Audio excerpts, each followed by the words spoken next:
Hi friends, दोजिन वर्ल्डमध्ये तुम्हा सर्वांचं पुन्हा एकदा स्वागत. तर दोजिनला खायचा होता पिझ्झा.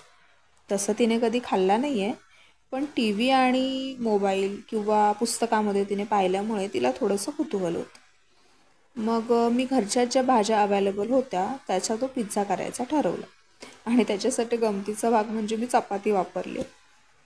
आणि महत्त्वाचं म्हणजे ती मला येऊन सांगत होती की आई, मला पिझ्झा कसा असतो ते खायचं आहे, पण तू बोलतेस ना बाहेरचं खायचं नाही, तर मला घरीच बनवून दे. मग काय, चपातीचं पीठ लाटलंच बनवलंच होतं. तर त्याच्यातल्या एका चपातीवर मी मस्तपैकी टोमॅटो कॅचअप टाकला. त्यानंतर बारीक चिरलेला कांदा, शिमला मिर्च, टोमॅटो आणि थोडंसं वरून किसून चीज टाकलं आणि परत तूप टाकून तव्यावर गरम केलं. आणि मस्तपैकी चीज मेल्ट झाल्यानंतर आपला कडक कुरकुरीत पिझ्झा तयार झाला. आणि मैद्यापेक्षा हा केव्हाही चांगला, नाही का? तर दोजिनला हा पिझ्झा दिल्यानंतर ती खूप एक्सायटेड होती, कारण चित्रातल्या अगदी ह्याच्याप्रमाणे तो दिसत होता आणि ती खूप एन्जॉय करत होती.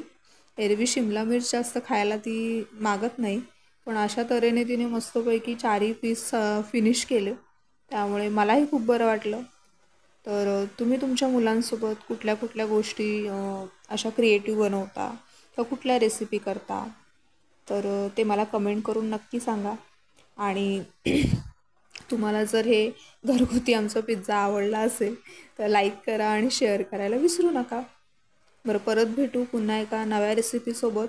आणि तोपर्यंत स्वस्त खा, घरचं खा आणि स्वस्त राहा.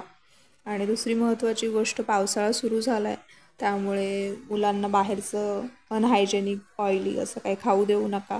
घरच्या घरी आपल्या चांगल्या ह्याच्यामध्ये तुम्ही मुलांसाठी काही ना काहीतरी क्रिएटिव्ह बनवत राहा. आणि तुमच्याकडे जर रेसिपी असतील नवीन नवीन तर मला शेअर करायला विसरू नका.